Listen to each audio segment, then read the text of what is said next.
The Confederation had ruled the Orion Spur for 3,000 years. In all that time, no species had ever refused their terms. No fleet had ever stood against them and survived. Their ships were beautiful things, grown from living crystal that sang with the harmony of controlled energy. Each vessel was a work of art, and each work of art could reduce a planet to ash. Admiral stood on the command platform of her flagship, the Eternal Radiance, and watched the stars through walls of transparent crystal.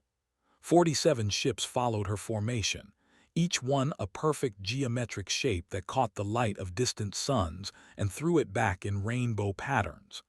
They were approaching the edge of a new system, one that had only recently appeared on Confederation charts. Primitive electromagnetic signals had led them here. Radio waves, clumsy and unencrypted, broadcasting music and voices and images into the void.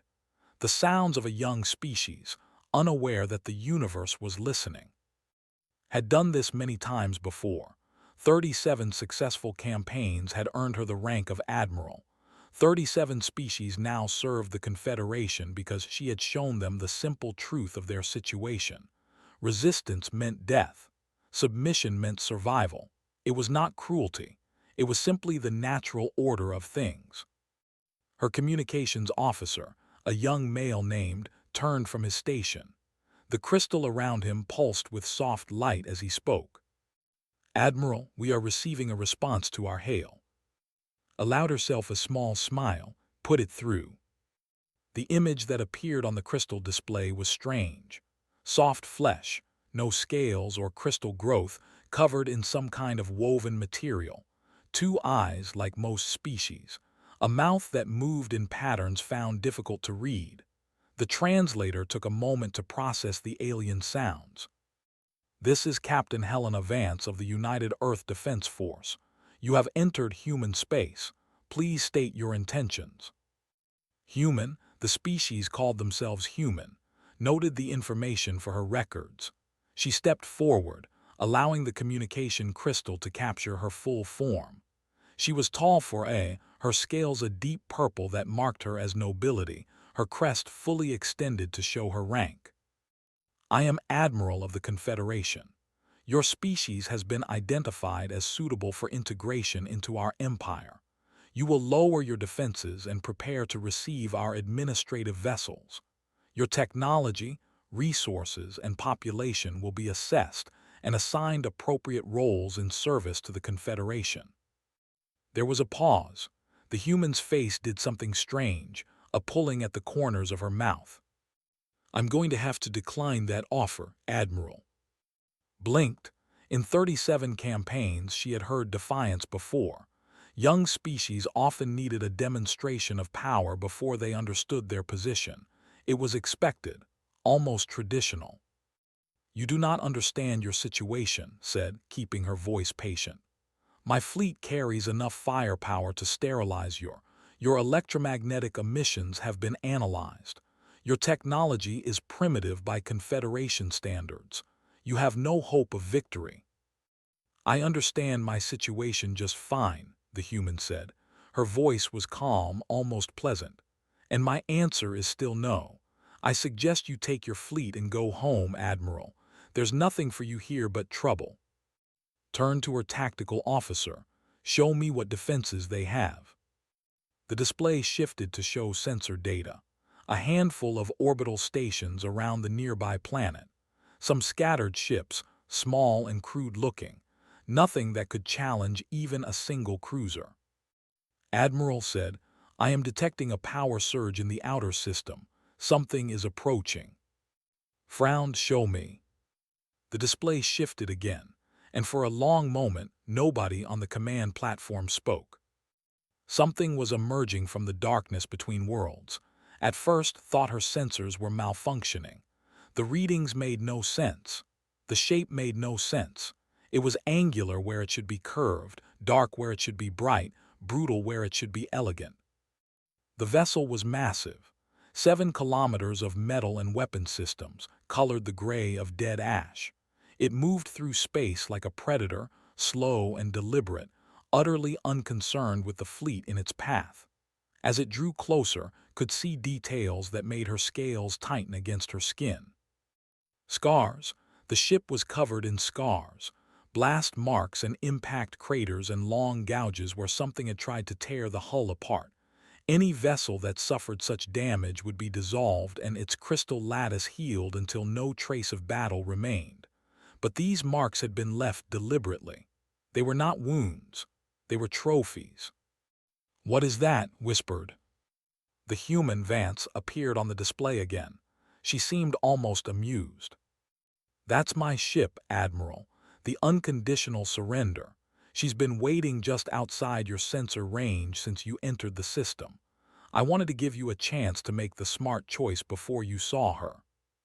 Forced herself to stand straight. She was an admiral of the Confederation. She did not show fear to primitives. "One ship," she said. "You expect one ship to frighten away 47. "I'm not trying to frighten anyone," Vance said. "I'm trying to help you understand what you're dealing with. Your sensors are probably having trouble with the surrender. Let me help. She's powered by contained fusion, same as your ships, but we also use something we call a cascade reactor. I'm told the physics would take a while to explain. Her hull is a titanium steel alloy, layered with carbon composites and ablative plating. She carries 48 primary cannons, 200 secondary batteries, and enough missiles to crack a small moon." The tactical officer was making small sounds of distress. His crystal console was flickering with warnings. "The readings are impossible," he said. "The power output alone is beyond anything we have on record." "She's also not the biggest ship in our fleet," Vance continued. "Not even close. The Surrender is a heavy cruiser. Our battleships are twice her size. Our carriers are bigger still. I thought a cruiser would be enough for a first meeting. I didn't want to seem rude." Stared at the human.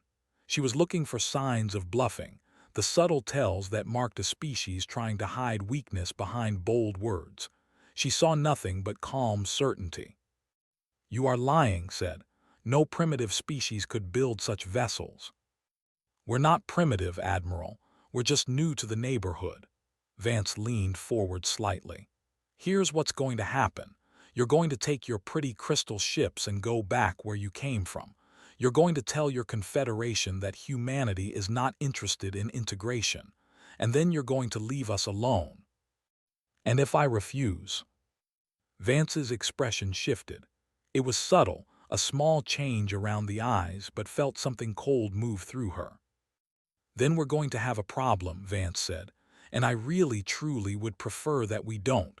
War is expensive, people die, ships get damaged." She gestured vaguely at the hull visible behind her. "I've already got enough marks on my boat, I don't need more." Looked at the unconditional surrender, hanging in space like a piece of broken darkness. She looked at her own fleet, beautiful and perfect and utterly confident in its superiority. She had destroyed species before.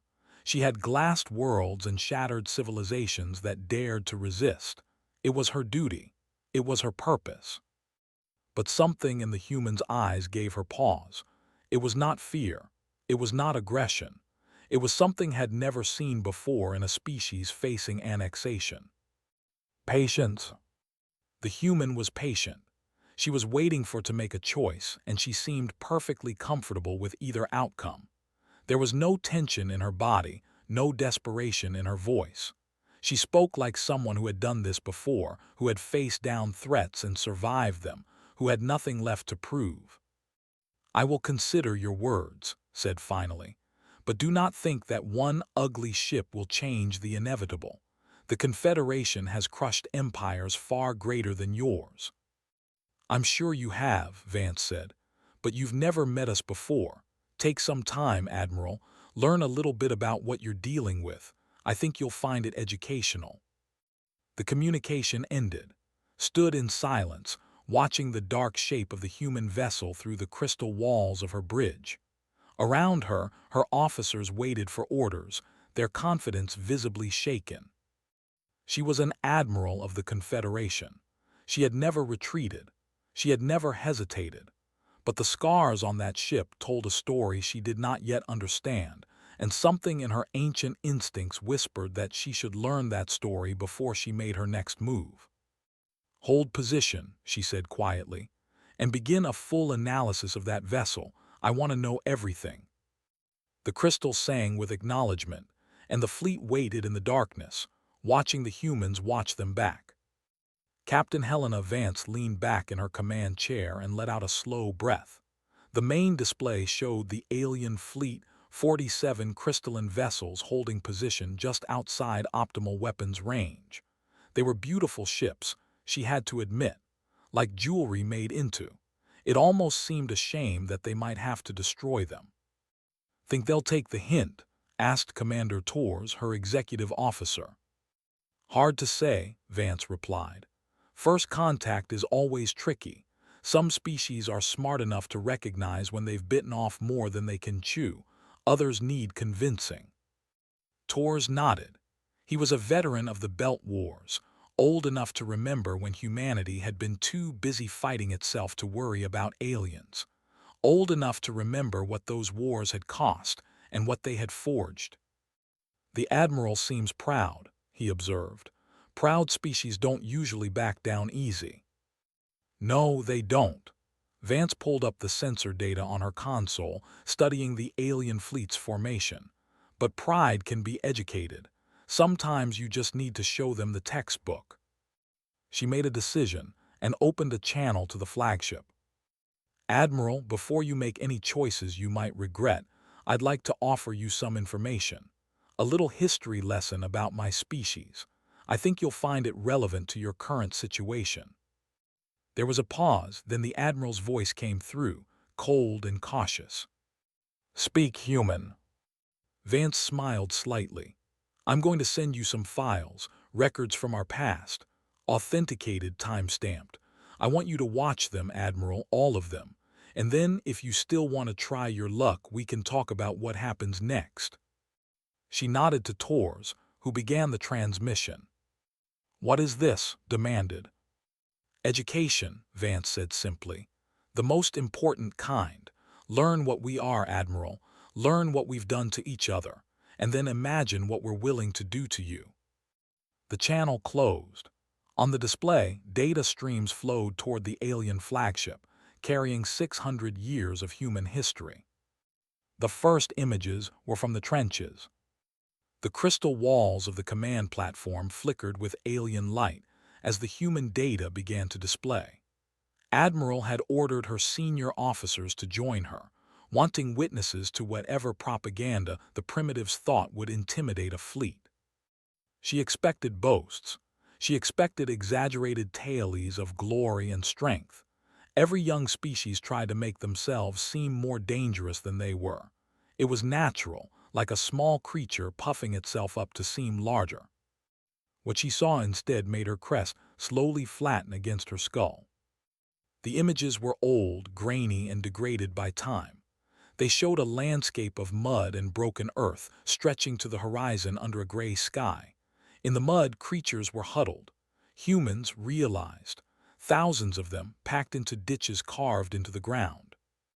Text appeared alongside the images, translated into script. First World War. Earth year 1914 to 1918. Casualties, approximately 20 million dead. Watched humans charge across the mud toward lines of fire. She watched them fall by the hundreds, by the thousands, cut down by weapons that spat metal faster than her eyes could follow. She watched the ones behind them climb over the bodies and keep running. "What is this?" whispered. "War," said quietly. "They are at war." "With whom?" The translator provided the answer, and felt something cold settle in her chest. "Themselves." The images changed. A city viewed from above. Then a flash of light brighter than a star, and the city was gone. A cloud of fire rose into the sky, shaped like a growth, spreading and spreading until it blocked out the sun. Nuclear weapon deployment. Hiroshima, Earth year 1945. Immediate casualties, approximately 80,000. Total deaths, approximately 140,000. "They used atomic fire on their own kind," one of her captains said. His voice was barely steady. On a civilian population center. The data continued. More numbers, more images. The humans had built thousands of these weapons, tens of thousands. They had pointed them at each other and waited, for decades, for someone to give the order to end their entire species. They had called it a Cold War. Watched footage of a city under siege. The text identified it as Leningrad. For 900 days, humans had been trapped inside while enemies surrounded them. They ran out of food. They ate leather, glue, wallpaper. They died by the hundreds of thousands from starvation and cold. They did not surrender. The images shifted again. Forests and jungles, where humans fought with primitive weapons against enemies with superior technology. Vietnam, the translator said. Afghanistan. The technologically advanced forces lost both times. How is this possible? A young officer asked. The inferior force cannot defeat the superior force. It violates basic principles of warfare. Apparently the humans never learned those principles, Tor said dryly. Looked at him, then back at the display. The records moved forward in time. The wars became larger, more terrible. Humans in armored suits fighting in the void of space. Ships ramming ships at full speed. Crews burning alive rather than surrender. A captain detonating his own reactor core to destroy an enemy vessel and being celebrated as a hero. The Belt Wars, the translator explained. The Martian insurrection. The Jovian campaigns. Civil conflicts. Humans fighting humans for resources, for territory, for ideology.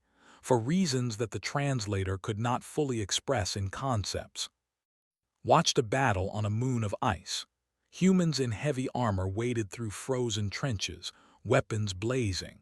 The defenders fought back with equal ferocity. Bodies fell and froze and were stepped over by the ones still fighting. One human took an explosion to his lower body. His legs were gone, reduced to bloody ruin in the vacuum. He should have died. He should have stopped. Instead, he dragged himself forward with his arms, pulling his broken body across the ice, a grenade clutched in one hand. He reached an enemy position and pulled the pin. The camera caught his face in the moment before the explosion. He was smiling. Enough, heard herself say. Stop the transmission. But the data kept coming. Statistics now cold numbers that somehow seemed worse than the images. In 600 years of recorded interstellar expansion, humanity had never lost a war. They had lost battles. They had lost millions of lives, but they had never surrendered, never stopped, never decided that the cost was too high. The final file was a personnel record. Captain Helena Vance, commanding officer of the UEDF Unconditional Surrender. 32 years of service. 17 major engagements. 4 ships lost under her command, each time requiring the enemy to destroy the vessel completely before she would stop fighting. Every crew member who served with her had volunteered. They had chosen to follow a woman who had never retreated, who had never given up, who had once held a damaged airlock closed with her bare hands while her crew evacuated. The crystal walls went dark. Silence filled the command platform. Stood very still. Her scales had gone pale, a reaction she could not control. Around her, her officers were in similar states. One of the younger ones was making small sounds of distress. Admiral said carefully, "What do we do?" Did not answer immediately. She was thinking about the scars on the human ship. She had assumed they were damage, marks of weakness that the primitives were too backward to repair. Now she understood. They were not wounds. They were memories. Every scar was a battle survived, an enemy defeated, a victory purchased in blood and fire and stubborn, terrible refusal to die. The humans kept those scars because they were proud of them, because they wanted everyone who saw their ships to understand exactly what they were facing. The communication display flickered. Captain Vance appeared again, her expression patient and calm. "Have you finished your homework, Admiral?" Looked at the human. She had 37 successful campaigns. She had never lost. She had crushed species and burned worlds and never once doubted that she was doing what was necessary. But she had never faced anything like this. "Why did you show me this?" asked. Her voice was steady, though it cost her effort. "Why reveal your own brutality?" "Because I want you to understand something," Vance said. "We don't want to fight you, we really don't. War is expensive and ugly and people get hurt. But if you force us to fight, we won't stop. Ever. We'll keep coming until we win or until there's no one left to come. That's not a threat, Admiral. That's just what we are." "What you are is savage," said, "primitive, violent beyond reason." "Maybe," Vance acknowledged. "But we're also still here. Every species that's tried to conquer us has failed. Not because we're the strongest or the most advanced, but because we don't know how to quit. We literally never evolved that instinct. When we face a threat, we don't run. We dig in and fight until the threat goes away." She leaned forward slightly. "Your confederation has been winning because every species you've faced has been rational. They've looked at your fleet and calculated the odds and decided that survival was worth more than freedom. That's reasonable. That makes sense." Her eyes met through the display. "We're not reasonable, Admiral. We're human." Admiral dismissed her officers and stood alone on the command platform. Through the crystal walls, she could see the human ship hanging in the darkness, its hull catching no light, reflecting nothing. She had won 37 campaigns by understanding her enemies.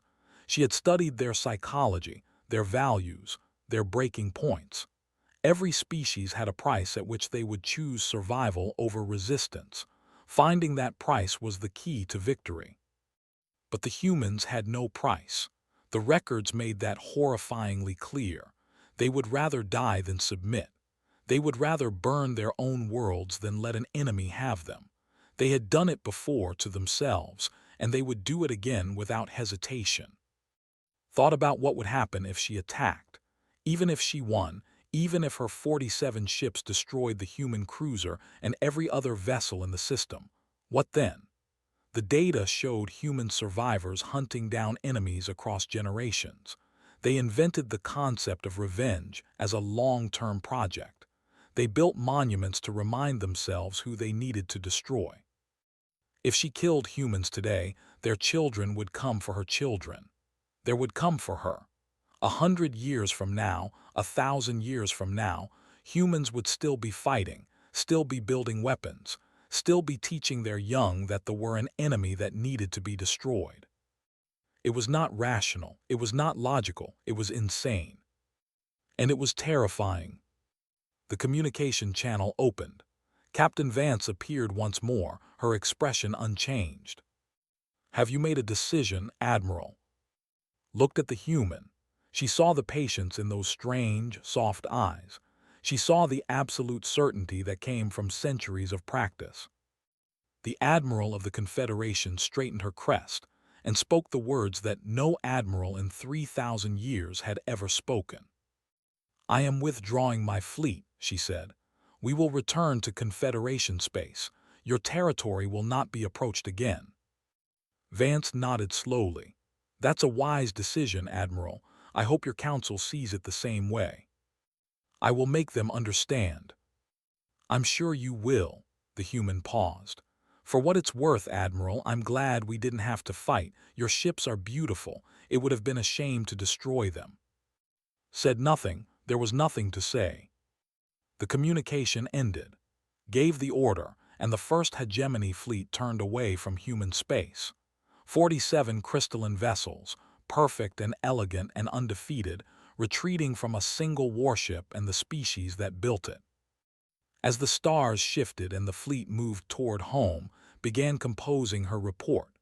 She chose her words carefully, knowing that the High Council would question her judgment, would demand explanations, would perhaps even accuse her of cowardice. Let them, she thought. Let them send another fleet, led by an admiral who thinks they know better. Let them learn the lesson she had learned today. She had looked into the eyes of a human and seen something that would haunt her for the rest of her days. Not hatred, not aggression, not the desperate fury of a cornered animal. Something worse. Patience. The humans were patient. They had been waiting to see what they would choose, perfectly comfortable with either answer. The unconditional surrender had not been sent as a weapon. It had been sent as a gift, a chance for them to make the smart choice.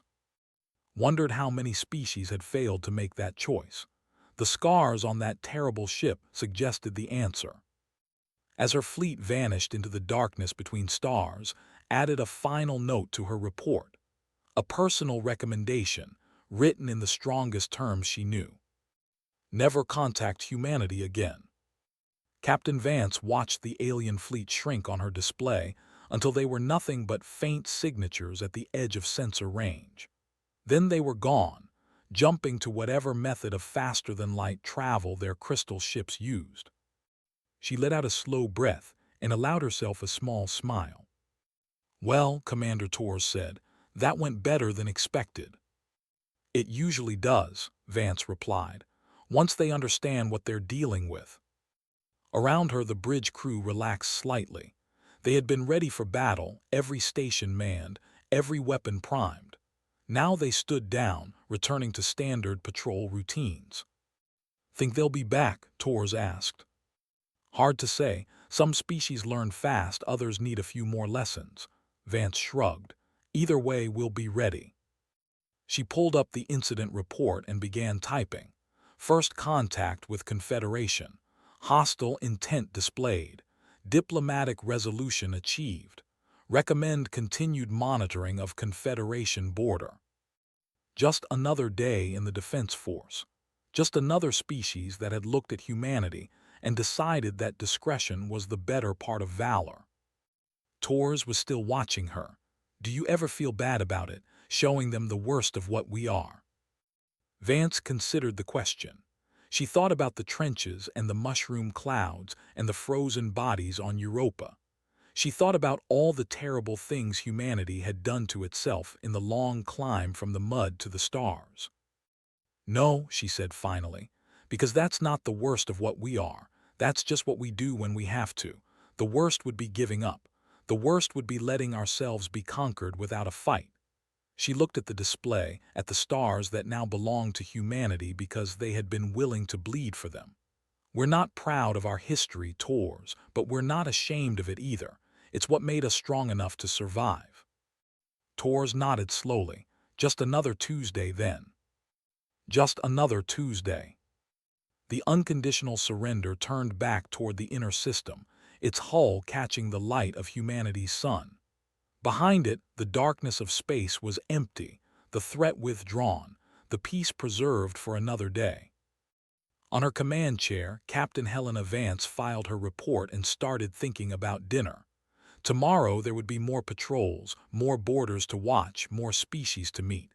Some would be friendly, some would be hostile, some would need convincing. That was fine. Humanity had been convincing others to leave them alone for a very long time. They had gotten very, very good at it. And somewhere in the depths of space, Admiral was carrying a message back to her masters. A message about a species that should never be challenged. A species that had earned every scar on their ships and every victory in their history. A species called human. The stars burned on, indifferent and eternal, and humanity kept watch beneath them. They had come so far from the mud and the trenches and the nuclear fire. They had reached for the universe and grabbed it with both hands. And they would never, ever let go.